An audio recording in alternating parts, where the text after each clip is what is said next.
Hey guys మీరందరూ ఎలా ఉన్నారు? నేనైతే చాలా చాలా బాగున్నా. బేబీకి బాగా ఇష్టమయ్యి ఇంకొకటి బాడీలోకి మంచి పోషకాలు అంటే వెరీ వెరీ న్యూట్రిషియస్ ఫుడ్ ఒకటి బ్రేక్ఫాస్ట్ లాగా ఇవ్వచ్చు, స్నాక్ లాగా ఇవ్వచ్చు, లేకపోతే డిన్నర్ లాగా ఇవ్వచ్చు. మంచి రెసిపీ 2 నిమిషాల్లో తయారు చేయొచ్చు. అది చూపిస్తున్నా. మీరు ఖచ్చితంగా నోట్ చేసుకోండి. ఖచ్చితంగా బేబీకి ఇవ్వండి అండ్ బేబీ ఖచ్చితంగా ఇష్టపడుతుంది. ఫస్ట్ ఒక కుక్కర్లో మనం ఇలా ఒక 1 స్పూన్ నెయ్యి తీసేసుకుందాం. తర్వాత ఇలా 2 డేట్స్, మీకు ఎక్కువ క్వాంటిటీ చేయాలనుకుంటే ఇంకొకటి ఎక్స్ట్రా తీసుకోండి. తీసుకొని డేట్స్ని కాస్త ఇలా ఫ్రై చేయండి. చిన్న మంటలోనే ఇవన్నీ ఫస్ట్ ఫ్రై చేసుకోవాలి. తర్వాత నేను 2 ఫిగ్స్ తీసుకున్నాను, అంటే అంజీర్ అన్నమాట. డ్రైడ్ అంజీర్ దొరుకుతాయి మాకు ఇక్కడ. ఫ్రెష్గా ఉంటే ఫ్రెష్ కూడా తీసుకోవచ్చు, కానీ డ్రైడ్ చాలా బాగుంటాయి ఇందులో, ఎందుకంటే అన్ని డ్రై ఫ్రూట్స్ యూస్ చేస్తాం కాబట్టి. సో నేను 2 తీసుకున్నా, ఎందుకంటే ఫస్ట్ చిన్న క్వాంటిటీలో ట్రై చేసి చూసానమాట బేబీ తినిందా లేదా అని చెప్పేసి. తనకు బాగా ఇష్టమైనందుకే నేను ఈ రెసిపీ చూపిస్తున్నాను. మీరు నెక్స్ట్ టైం నేను ఇంకొకటి ఎక్స్ట్రా యాడ్ చేస్తాను, ఒక డేట్ ఎక్స్ట్రా, ఒక ఫిగ్ ఎక్స్ట్రా అలా అనమాట. మీకు నచ్చితే, మీ బేబీకి నచ్చితే నెక్స్ట్ టైం మీరు ఎక్కువ క్వాంటిటీలో కూడా ట్రై చేయొచ్చు.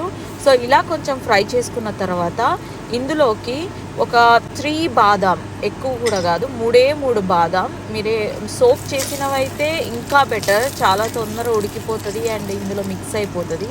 నేను ముందుగా ప్లాన్ చేయలేదు, ఇది సోక్ చేయలేదు, అందుకే డైరెక్ట్గా వేసేసాను. సో అది నెయ్యిలో ఫ్రై అయిపోతుంది అని చెప్పేసి.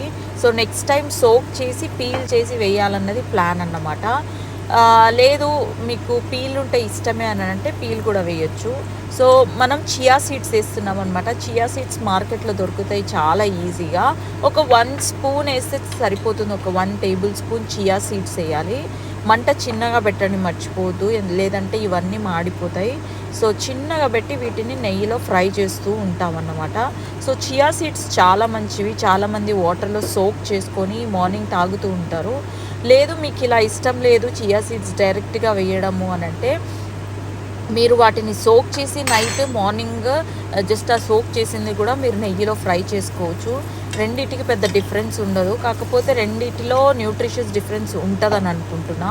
బట్ నేనైతే ఇలా చేశాను. నేను పెద్ద డాక్టర్ ఏం కాదు, నాకు తెలిసిన రెసిపీస్ నేను ట్రై చేసి మా బేబీకి పెడుతూ ఉంటాను అండ్ మీకు కూడా యూజ్ అవుతుందని అనుకొని నేను రెసిపీస్ షేర్ చేస్తున్నాను అంతే. తర్వాత మనం వేసింది ఎండు కొబ్బరి అన్నమాట. ఎండు కొబ్బరి జస్ట్ 1/2 టేబుల్ స్పూన్ వేసుకుందాము, ఎక్కువ వేసుకోవద్దు. తర్వాత ఇవన్నీ ఫ్రై అయిన తర్వాత మనం ఇందులో షుగర్ అవి ఏమీ వాడట్లేదు, జస్ట్ మనం కొన్ని పాలు వేస్తున్నాము. నేనైతే సెమీ స్కిమ్డ్ పాలు వాడతానన్నమాట, ఫుల్ ఫ్యాట్ది వాడను. సెమీ స్కిమ్డ్ అంటే అందులో 1/2 వాటర్ 1/2 ఫ్యాట్ ఉంటుంది బేబీకి సపరేట్గా. సో అలా అయితే బెటర్ అనుకుంటాను. నాకు తెలుసు అందరు ఆవు పాలు లేకపోతే బఫెలో మిల్క్ అవి వాడుతూ ఉంటారు ఇండియాలో. సో అవైనా సరిపోతుంది, కాకపోతే కాస్త జిడ్డుగా ఉంటుంది. సో ఏం భయపడొద్దు. సో ఇవన్నీ కాస్త ఫ్రై అవ్వనివ్వండి, అంటే కొంచెం ఒక బాయిల్ రానివ్వండి. ఒక బాయిల్ వచ్చిన తర్వాత మనము కుక్కర్ మూసేసి 1 or 2 విజిల్స్, అంటే 3 విజిల్స్ ఇవ్వండి, తప్పేముంది. ఇచ్చిన తర్వాత ఓపెన్ చేసి మీరు చూస్తే షాక్ అవుతారు. చియా సీడ్స్ అన్నీ లావ్ అయిపోయి అన్ని డ్రై ఫ్రూట్స్ బాగా కుక్ అయ్యి ఉంటాయి. వాటిని అంతా తీసుకొని మిక్సీలో ఒక్క గ్రైండ్ పడితే ఇగో ఇలా ఉంటుంది. చాలా నచ్చుతుంది, నన్ను నమ్మండి. నచ్చితే సబ్స్క్రైబ్ చేయండి and thank you for watching. Bye.